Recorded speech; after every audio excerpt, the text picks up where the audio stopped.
Brothers and sisters, எனக்கு அன்பான சகோதர சகோதரிகளே, universal savior, அகில உலக இரட்சகராக அனுப்பினார். and that is why Israel failed to accept the Messiah, the Christ, and also the salvation he offers. அது நிமித்தமாகவே யூத ஜனங்கள் கிறிஸ்துவை மெசியாவாக ஏற்றுக்கொள்ள மறுத்து அவர் கொடுக்கிற இரட்சிப்பை புறக்கணித்து விட்டார்கள். Brothers and sisters, எனக்கு அன்பான சகோதர சகோதரிகளே, this is not a New Testament concept.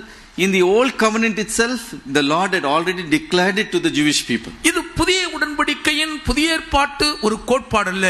பழைய உடன்படிக்கையிலே தேவன் இதை மிக தெளிவாக மேற்கோள் காட்டி வெளிப்படுத்தி இருந்தார். In Joel chapter 2 and verse 32, யோவேல் 2:32 prophet Joel, he says, யோவேல் தீர்க்கதரிசி சொல்லுகிறார், whoever calls upon the name of the Lord shall be saved. கர்த்தருடைய நாமத்தை தொழுது கொள்ளுகிறவன் எவனோ அவன் ரட்சிக்கப்படுவான். Hallelujah. Hallelujah.